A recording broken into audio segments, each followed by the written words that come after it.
हज़रत मुफ्ती महबूब अली साहब कादरी को जो सदमा पहुंचा है और इस वक्त वो बेहोशी की हालत में है, अल्लाह तबारक व तआला उनको शिफाए कामिल आजिला अता फरमाए।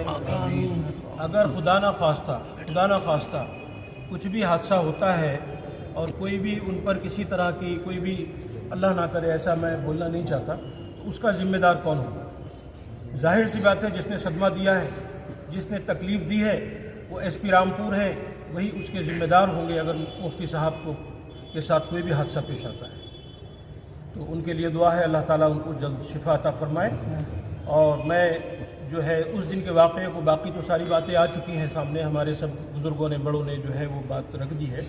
मैं सिर्फ उस वक्त जो हादसा पेश आया था और हम लोगों को एसपी रामपुर अंदर ले गए थे कमरे में, मुझे और मौलाना अंसार अहमद साहब को, तो उस वक्त की बात सिर्फ आपको मैं बता देना चाहता हूँ। 6 फरवरी बरोज़ हफ्ता डीएम साहब की meeting hall NRC CA case में बेकसूरों की गिरफ्तारियों को बंद कराने के लिए गुफ्तगू चल रही थी। अचानक एसपी साहब ने मुझे और मौलाना अंसार साहब को अलग डीएम साहब के चैम्बर में बुलाकर बेहद गंदे शब्दों में बातचीत की। सारी बातचीत का खुलासा डराना व धमकाना, और वो इसलिए कि तुम लोग किसान आंदोलन में शरीक क्यों हुए। और इसी तरह एक हफ्ता पहले एसपी साहब ने सरदार लखविंदर जी को भी 20 घंटे थाना सिविल लाइन में बिठाया, क्योंकि वो भी हमारे साथ किसान आंदोलन में शरीक हुए थे। एसपी साहब, क्या रामपुर में लोकतंत्र ख़त्म हो गया है और आप जिस तरह चाहेंगे लोगों को डराएंगे और धमकाएंगे? आपने इससे पहले कई लोगों के साथ बदकलामी की है, कई मीटिंगों में हमारे सामने, लेकिन इस बार आपने हदें पार कर दी। हम अमन व अमान के मज़हब के नुमाइंदे हैं और इस रवैये से हम सभी हट नहीं सकते। एसपी साहब, आप कह रहे हैं कि आपने कोई गलत बात नहीं की है। आपसे कहता हूं, डीएम साहब के दफ्तर के कमरों की वीडियो रिकॉर्डिंग 11:30 से 2 बजे तक आम करा दी जाए, सही व गलत बिल्कुल साफ हो जाएगा। मैं एसपी साहब की बदकलामी से बहुत तकलीफ में हूं और शॉक्ड हूं।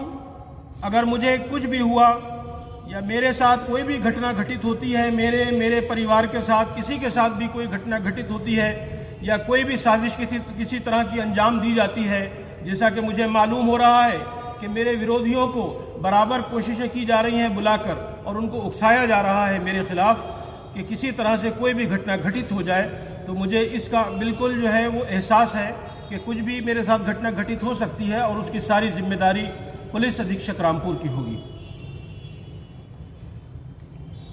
इसके जिम्मेदार जो है रामपुर के एसपी शगुन गौतम साहब होंगे, और हुकूमत से मुतालबा है कि इस तरह से अफसरान हुकूमत की छवि ख़राब कर रहे हैं, हुकूमत फ़ौरन नोटिस ले और कार्रवाई करे। जैसा कि आप जानते हैं कि मेरे मोबाइल नंबर और हमारे मजलिस शूरा के मोबाइल नंबर भी पुलिस ने रिकॉर्डिंग पर लगा रखे हैं, और उसकी वजह से भी बेकसूरों को परेशान किया जा रहा है।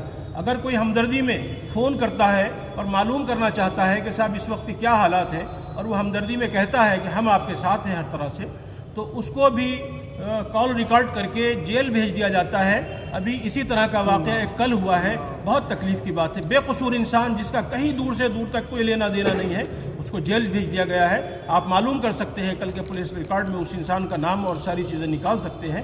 कल ही उनको जेल भेजा गया है, और वो नौजवान किसी मामले में नहीं था। ना जाने कितने बेकसूर लोगों को जेल भेजा गया है। अब तक ज़्यादातर सब बेकसूर ही हैं, कसूरवार तो कोई। साहब ने तो उस दिन वायदा किया था आप लोगों से कि अब किसी को नहीं उठाया जाएगा, उसके बाद ये कार्रवाई, तो डीएम साहब चाहते थे, डीएम साहब ने कहा भी था कि मेरी कोशिश यही है कि मैं भी चाहता हूँ कि जल्दी से ये NRC और ये सारा मामला जो है निपट जाए और हम इसको जो है बंद कर दें। लेकिन एसपी रामपुर जब ये सब बातें हुई तो उन्होंने नहीं चाहा कि किसी भी तरह से उन्होंने वादा किया था किसी को नहीं उठाएंगे आपसे मीटिंग के बाद, जब तक बात तय नहीं। हाँ, वादा उन्होंने भी किया था 169 का, और उन्होंने वादे किए, लेकिन ये कि वादे पूरे नहीं हो पाए, और वो सब मसला जो है रहा वो पुलिस अधीक्षक रामपुर की वजह से रहा। उन्होंने उसको अमल में नहीं आने दिया।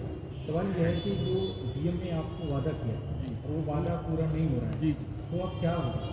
बस हम चाहते हैं जो उन्होंने वादे पूरे किए हैं वो वादे पूरे करें और जो बेकसूर लोग हैं उनको जिस तरह से पकड़ धकड़ चल रही है उसको बंद कर दिया जाए और इस टॉपिक को क्लोज कर दिया जाए। 1 साल 1.5 साल लगभग हो जाएगा कुछ इस वक्त को, तो अब बहुत हो गया, बहुत नाइंसाफ़ी और बहुत मजालिम हो गए और बहुत बेकसूर लोगों को जेल भेज दिया गया है जो इस मामले में शामिल नहीं थे। अच्छा, हमारी पुलिस अधीक्षक शगुन गौतम जी से बात हुई जी। तो उन्होंने कहा था कि वो नोटिस का जवाब देना नहीं चाह रहे हैं और इसलिए ऐसे आरोप लगा। नहीं, बिल्कुल ये आरोप जो उनका है वो बेबुनियाद है। हम कल भी नोटिस का जवाब देने के लिए तैयार थे, कल भी अपने बयान दर्ज करने के लिए तैयार थे, इसीलिए हम डीएम साहब के यहाँ गए भी थे, डीएम साहब से बात भी की थी। 4 तारीख को बुलाया था उन्होंने, डीएम साहब के यहाँ गए थे और डीएम साहब से कहा था हम बयान देना चाहते हैं, तो डीएम साहब ने कहा था नहीं बयान की कोई बात नहीं, एसपी साहब आ जाए उनसे बात करके जैसा भी देखते हैं क्या है। बयान के लिए आज भी तैयार थे, कल भी तैयार थे। दबाव बना रहे हैं हमारे। जी जी, इन सब चीज़ों को लेकर अब क्या आगे क्या? देखिए आगे की रणनीति बन रही है क्योंकि ये ऐसी तकलीफ है कि इसको लोग बर्दाश्त नहीं कर पा रहे। जैसे कि हमारे बुजुर्ग मुफ्ती महबूब अली साहब की यह हालत हो गई और भी हमारे बहुत सारे इस तरह के जो अक़ीदतमंद हैं, दरगाह से अक़ीदतमंद हैं दरगाह के, और हज़रत मौलाना अंसार साहब से मुताल्लिक़ लोग हैं, तमाम शूरा के ज़िम्मेदारान और जो इस तरह के लोग हैं ज़िले भर में वो बहुत तकलीफ़ में हैं। जहाँ जहाँ भी लोगों को पता चल रहा है वो कह रहे हैं कि हम लोग आ रहे हैं, लेकिन उनको मना किया जा रहा है कि हम कोई आवामी प्रोग्राम नहीं करना चाहते, हम अमन शांति के साथ प्रोग्राम करेंगे तो आपके और सम्मान बात को करेंगे। लेकर जो चीज़ें हुई उन सब चीज़ों को आपने रामपुर जिलाधिकारी अंजनी कुमार सिंह को अवगत कराया? जी बिल्कुल, वो तो मौजूद थे, उनको तो सारी चीज़ें पता है। मैं तो जब अलग कमरे में हम लोगों को ले गए थे तो आने के बाद सबसे पहले डीएम साहब वहाँ बैठे थे, डीएम साहब को और मजलिस शूरा को मैंने बताया था। गुफ्तगू करेंगे उसके बाद सवाल जवाब करना आपको। नहीं, जरूरी है ये बात। नहीं बिल्कुल, और डीएम साहब ने तो वायदा किया था कि वो वायदा क्या रहा है वो तो पता करना ठीक है, बिल्कुल बिल्कुल और भी कोई बात हो तो आप लगातार पुलिस जारी कल उठाया तो क्या करा उसमें ये मैंने बताया कॉल रिकॉर्डिंग में ये सब कुछ हो रहा है जो कि बिल्कुल गलत है। देखिए जी आगे का प्रोग्राम है, हम लोग रोज़ कुछ ना कुछ प्रोग्राम हमारा रहेगा लेकिन पूरा मन तरीके से रहेगा।